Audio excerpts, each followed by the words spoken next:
President Donald Trump has long used Twitter to attack his political enemies, but early Thursday morning he tweeted against his own administration by criticizing the Foreign Intelligence Surveillance Act. House votes on controversial FISA ACT today. This is the act that may have been used, with the help of the discredited and phony dossier, to so badly surveil and abuse the Trump campaign by the previous administration and others. Donald J. Trump at Real Donald Trump, January 11, 2018. The White House supports FISA's reauthorization. As Jonathan Chait of New York Magazine notes, the administration sent its highest-ranking security officials to lobby Congress for reauthorization, and reiterated its endorsement of the law as recently as last night. As often happens, Trump seems to have influence by his preferred cable news network. Prior to Trump's tweet, Fox News senior judicial analyst Andrew Napolitano had advocated against FISA reauthorization on Fox and Friends, one of the president's favorite shows. Knowing that the commander-in-chief was likely to be watching, Napolitano turned to the camera and said, "Mr. President, this is not the way to go." During the segment, after claiming that Trump's woes began with surveillance of him, Andrew Napolitano literally turns to the camera and says, "Mr. President, this is not the way to go." Pic.twitter.com 8nrtddp3i Matthew Gertz at Matt Gertz, January 11, 2018. Trump's tweet perplexed Washington, especially members of his own party. As Axios reports, sources in GOP leadership were horrified by a tweet they consider wildly irresponsible given the national security stakes. Per a source close to Republican leaders, "I have decided that the only way to stay sane in Trump's Washington is to ignore everything he says." Later on Thursday morning, likely due to pushback from Republicans, Trump posted a tweet that contradicted the first one, with that being said, "I have personally directed the fix to the unmasking process since taking office, and today's vote is about foreign surveillance of foreign bad guys on foreign land.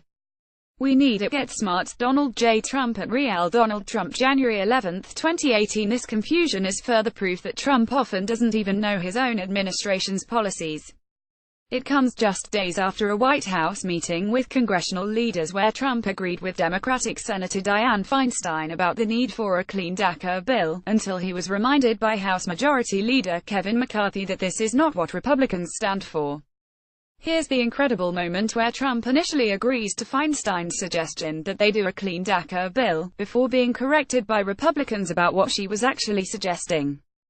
Pic.twitter.com Raxakai8jf David Mack at David Mackaroo, January 9, 2018. Incidences such as this speak to the strange state of affairs where America has two presidencies at once. First, there is the nominal figurehead presidency of Trump, on display on Twitter, at rallies, and in other public interactions. But there is also the hidden presidency, likely under the control of Chief of Staff John Kelly, which sets actual policy. And these two presidencies are frequently at odds with each other. The New York Times' David Brooks noted this two-faced presidency in a column earlier this week. "It's almost as if there are two White Houses," he wrote.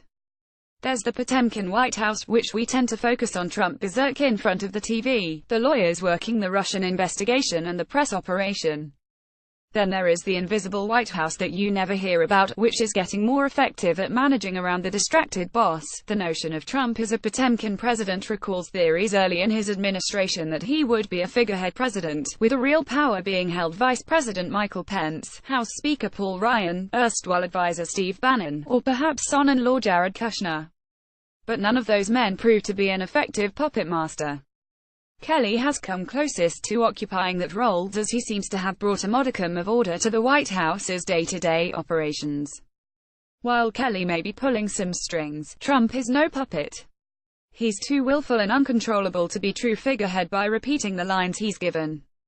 Instead, Trump is closer to a horror movie archetype, the ventriloquist dummy who has a mind of his own, and acts in ways that harm his supposed master. Trump's dual presidency is surprisingly resilient thus far. The Republicans' modus vivendi is to ignore that Trump keeps saying strange things that are not in the script. As House Speaker Paul Ryan insisted to the press on Thursday, he doesn't read Trump's tweets. Here's Paul Ryan saying he doesn't read Trump's tweets, isn't concerned about his fitness for the office, and is fine with the president being unaware of the White House's positions on key issues. Pic.twitter.com @Chiefs Aaron Rupert at Atrapar, January 11, 2018. But this two-faced presidency is inherently fragile. If the Democrats win one or both houses of Congress in the fall midterms, Trump won't have the same political protection he gets from his fellow Republicans today. The Democrats will have every interest in exploiting the divisions between the president and his administration, creating further chaos in the White House and more confusion about what its official policies are. The two-faced presidency is also ill-suited to respond to major crises. If there's a major terrorist attack or another natural disaster, John Kelly's White House might want to project calm and control, as other administrations have in the past.